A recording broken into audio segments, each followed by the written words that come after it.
Second part of the fundamental theorem of calculus gives us a method for evaluating definite integrals by using an antiderivative, okay? So f is a continuous function. That's our only condition here. And really, we can work around that even if it's not continuous, but we'll see examples of that later. Capital F is an antiderivative of f. Now, it does say any antiderivative. Remember, we could have a plus c in there. And that constant does not matter when we are evaluating a definite integral as opposed to an indefinite integral, okay? So very, very quickly, I'm just going to show you a super brief representation of this. So let's say that this is lowercase f of x, and this is some point, I'm going to call that c, and then this is a, and then this is b. So capital F of x would represent an accumulation function. Okay, we know from the first part of the fundamental theorem that we can take the derivative of an accumulation. So capital F of x is the accumulation, and I'm just going to go from a constant c to some point x of f of t dt. Does not matter that I use a t in there instead of an x. It's actually called what we call a dummy variable, but it's just to differentiate between the t and the x up here. Okay, so if I am evaluating capital F of b, that would be represented by the accumulation under curve f from point c, our starting point, to x. So that would be all of this, okay? So the integral from c to b of f of t dt. And then capital F of a would be the integral from c to a of f of t dt, which, let me switch colors. That would be the integral from c to a, so that would pick up all of this, okay? And then if I just want to represent the area under the curve, or the net area, if part of it is negative, under the curve f from a to b, I could do this minus this, because it would cancel out this part that's lined in both directions, okay? So that's why we can say that whatever that antiderivative function is, capital F of x, that we get from applying whatever, power rule, trig definition, or trig derivative, antiderivative, whatever, onto this to get capital F, we then plug in number b, plug in number a, and subtract them, and we get something that is numeric. Okay. Again, another way to think about, the plus c not mattering is that if capital F of b is something in terms of b plus c, and then we subtract something in terms of a plus c, then those c's, whatever they are, cancel out. So that's, again, why we don't care about them. Okay, so let's go through the process of evaluating, and also please pay attention to the notation. Okay, so for this example, I have the integral from 1 to 3 of x squared plus 1 dx. This is a definite integral, so my answer will be numeric as opposed to an antiderivative function. But the first thing I'm going to find is my antiderivative function. Please notice that I'm not skipping to the step where I plug the values b and a in. This is just my final answer. What I'm actually going to do first is write capital F of x, and then I'll use this vertical bar to indicate, I'll put an a down here and a b down here, up here, to indicate that I am evaluating over this interval from a to b, and then that's equal to plugging in b, plugging in a, and subtracting. Okay, so I'm going to find my antiderivative first, my capital F function. Using the power rule, that's 1/3 x cubed plus x. And then I'm either going to use a vertical line here. Sometimes you will see just a closing bracket. And actually, sometimes you'll see a full bracket. But usually, unless there's something else in front of this integral, usually we don't see this part, and you do not have to write it. You do need the right bracket or a vertical line. And again, we're evaluating from 1 to 3. Okay, and then equals, so now we plug in 3. That's the capital F of b part. So, and I'm just going to use parentheses to group these. So 1/3 times 3 cubed plus 3 minus, and now I plug in 1. Those match a little bit. 1/3 times 1 plus 1. And then that is equal to, so I have 3 squared. So 9 plus 3 is 12 minus 4/3, because this is 1/3 plus 3/3. So this is 36/3 minus 4/3 is 32/3, and that's my answer. Okay? Now, all of the properties that we talked about a couple of sections ago still apply. So if any of those come up or need to be used, then we do need to do that. And I say that because I'm looking at this example and it says the integral from pi to 0. But remember, we need to go from left to right. So the first thing we do is we're going to flip these limits and we're going to put a negative in front. So this is the opposite of the integral from 0 to pi of sine x dx.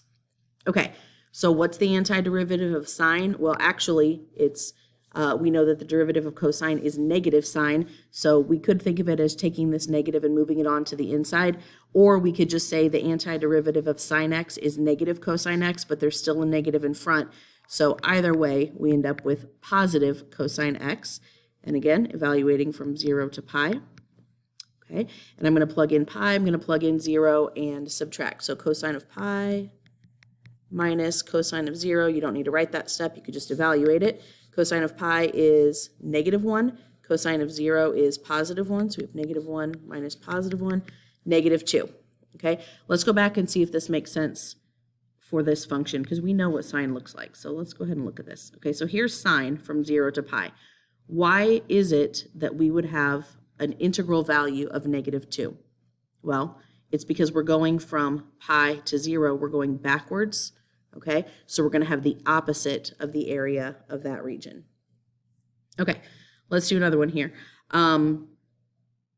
I have a quotient. I don't want to try and use some quotient rule, which doesn't exist anyway. So instead, I'm going to use algebra to rewrite this first. I'm going to write it as the integral from 4 to 9 of, and I'm dividing 1 divided by root t is t to the -1/2, minus root t divided by root t is 1. By the way, when you write an integral, you have to have this d something, this variable here, okay?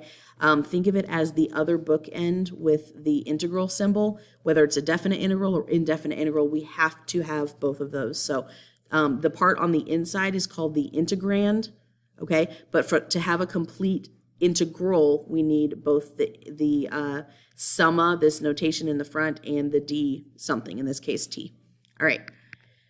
Of finding my antiderivative function, okay, I'm going to add 1 to the exponent, so that's t to the +1/2, dividing by the new exponent of 1/2, I get a 2, okay, minus, and then the antiderivative of 1 is just a single t, and we're evaluating from 4 to 9. Okay, so I'm plugging those in, so I have 2 times 9 to the 1/2 is 3 minus 9. And then minus, and let's use parentheses carefully here, I need to subtract capital F of 4. So 2 times 4 to the 1/2 is 2 minus 4. Okay, so I get 6 minus 9 minus 4 plus 4. Well, that's just 0. So 6 minus 9 is -3. Okay, one more example of this type. I have this coefficient of a 2 here. I could move that 2 to the front as a coefficient because constant or coefficients can be moved in and out of integrals just to kind of get it out of the way, but really it doesn't matter. The antiderivative of secant squared is tangent.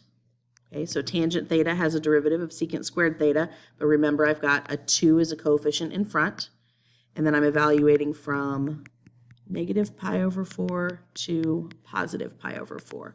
Okay, so this is equivalent to, now since there's no variable here with the 2, I'm just going to keep that in the front. You don't have to factor it out, but usually if I have a coefficient that applies to the whole thing, like something that was outside my integral, I just leave that in front, evaluate the rest of the integral, and then multiply by 2 at the end. Okay, so tangent of pi/4 is 1 minus tangent of -pi/4 is -1, so that becomes +1.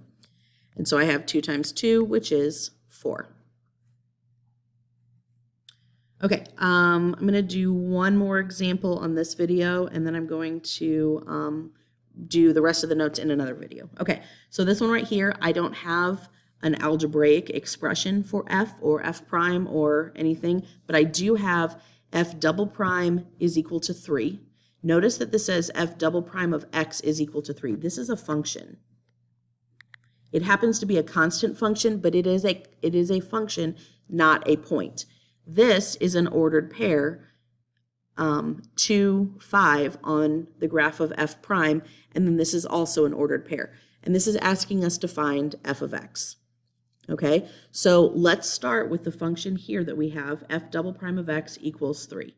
If I integrate f double prime, I'm going to have f prime because I know that f double prime is the derivative of f prime. So I'm going to write this like this, okay? And we want to write this as an indefinite integral, okay? Because I'm looking for a function, all right? So I'm not putting limits on here. Okay, so this is going to be the integral of f double prime, which is 3 dx, okay? And then my antiderivative of 3 with respect to x is 3x, but remember, we have a plus c. Okay, now let's look at our information about f prime. We know that f prime of 2 is equal to 5, okay? So that means f prime of 2, which is 3 times 2 plus c, I can set that equal to 5. This lets me solve for c. So now I have 6 plus c, so c is a -1. That means that f prime of x is 3x minus 1. Okay, now if I want to find f of x, I should be able to integrate this function. Okay, so I'm going to integrate this with respect to x. So that's how I would write if I'm applying the operation of integrating. And I'm going to come over here. So then I will have that f of x is equal to, and then the antiderivative of 3x minus 1 with respect to x is going to be 3/2 x squared minus x plus another constant. Really, since I already used c in my problem, I should probably call that c1 and c2, but it doesn't matter because I didn't have it. I replaced that c before I did another integral. Okay, and then now I'm going to use this ordered pair to solve for the second c value. So f of 2 would be equal to 3/2 times 2 squared, which is 4, minus 2 plus c2, and we're going to set this equal to 10. Okay, so then this becomes 6 minus 2, so I have 4 plus c2 equals 10, so c2 equals 6. So now f of x is 3/2, let me write that, c2 equals 6. Okay, 3/2 x squared minus x plus 6, and there's my f of x function.